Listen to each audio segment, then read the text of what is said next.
itu kalau mereka mau berangkat ke sini naik bis, itu ongkosnya kita kirim dari sini atau kita tanggung dari perusahaan kontraktor saya bekerja. Begitupun sebaliknya, kalau mereka mau pulang nanti ongkosnya juga ada.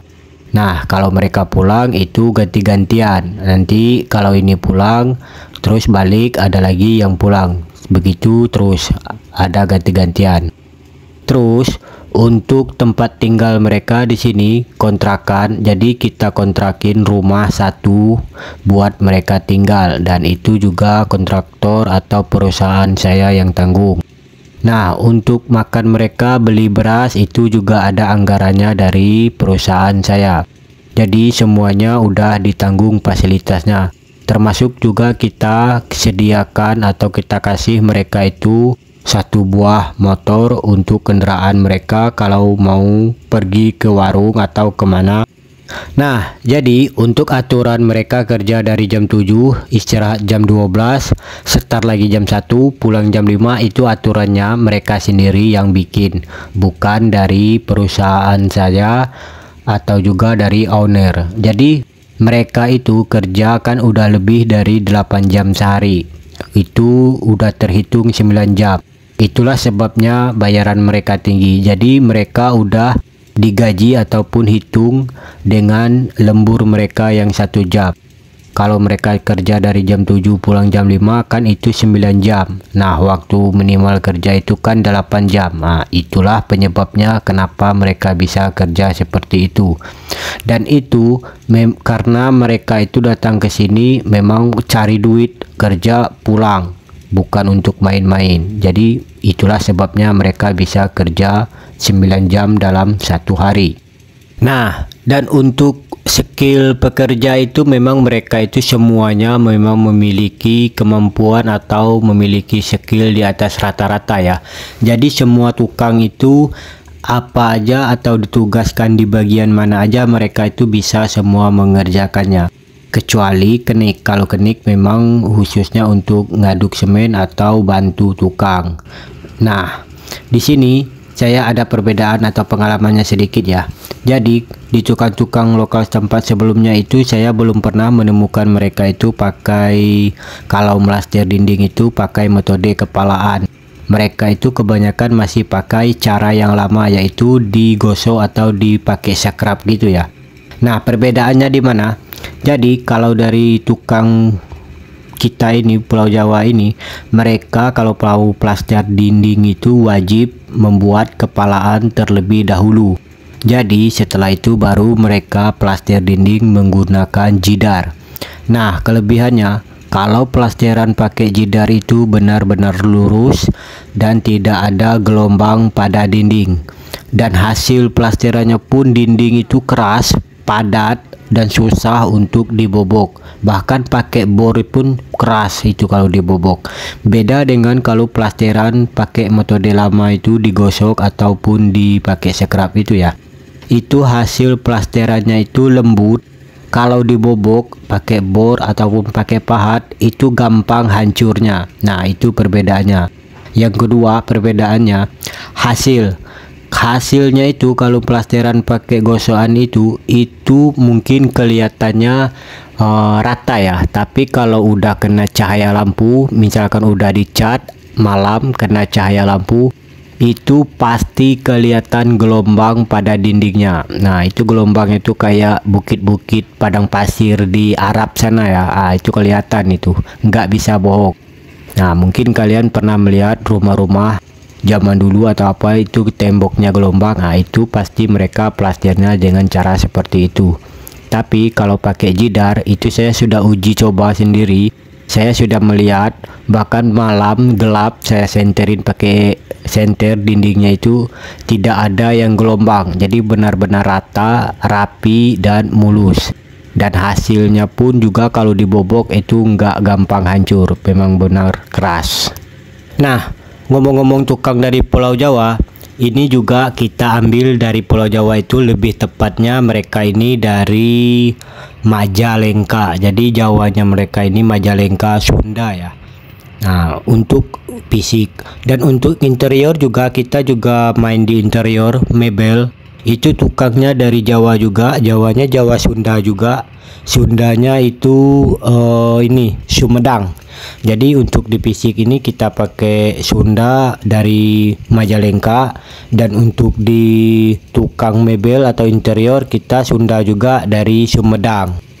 Nah, jadi kita rata-rata memang banyak pakai tukang dari Pulau Jawa.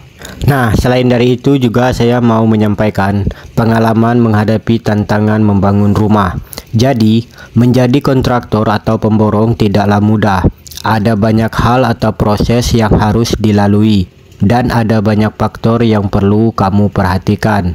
Pada saat kamu mulai memutuskan untuk menjadi pemborong atau kontraktor, hal pertama yang kamu harus ingat adalah tanggung jawab.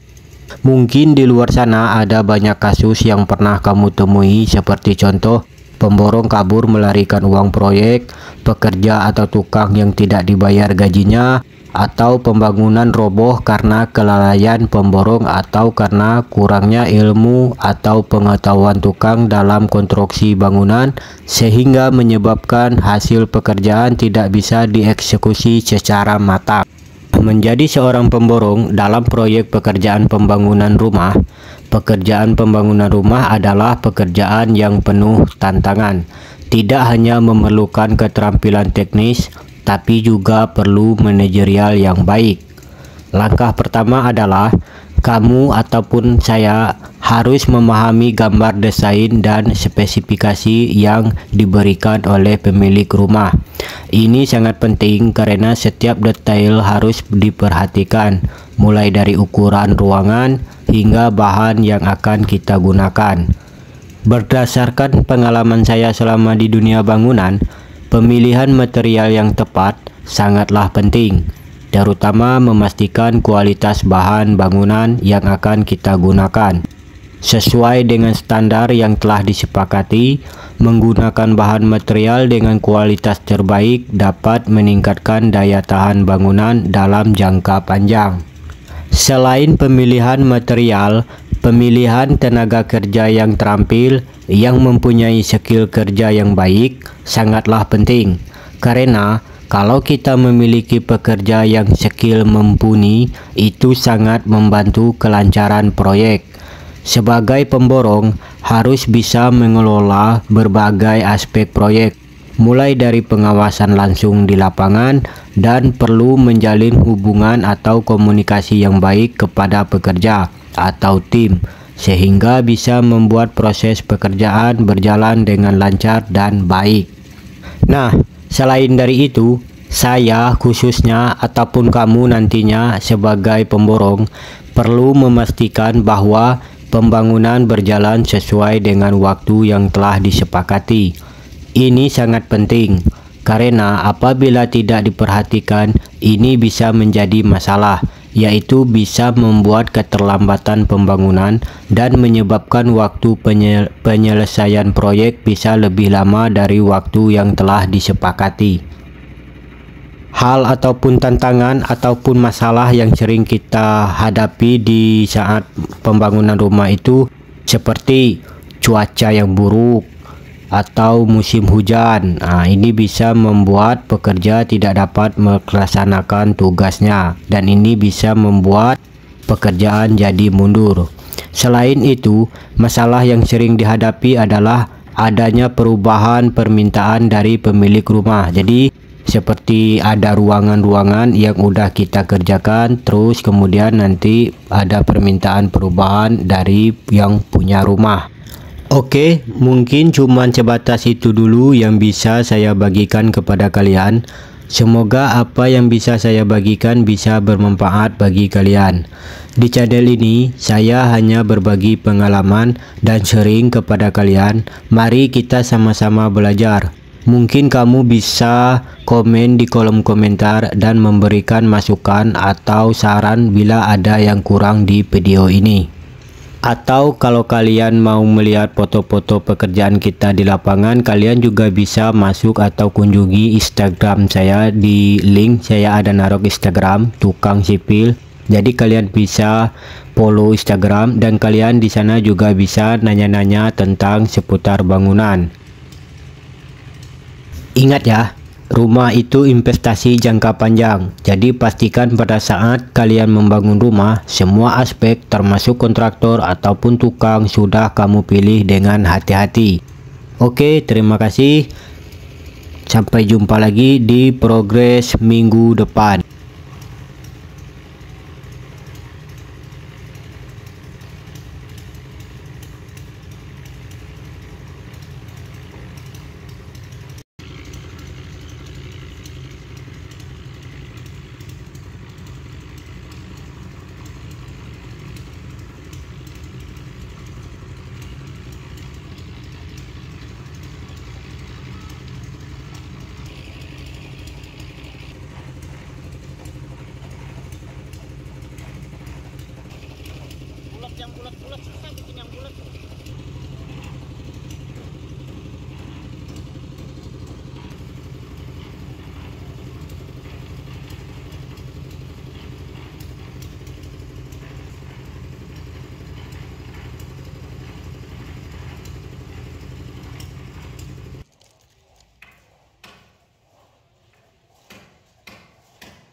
lapar-lapar banget sih.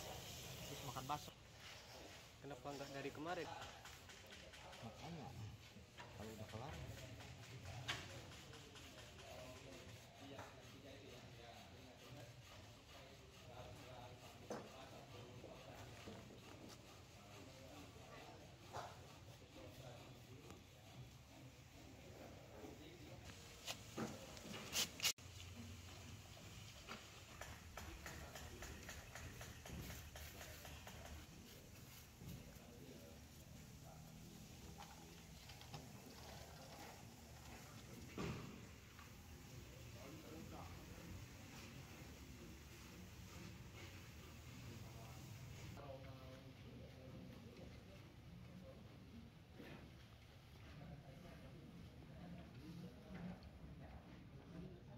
Hilang kan pasirnya hilang ya?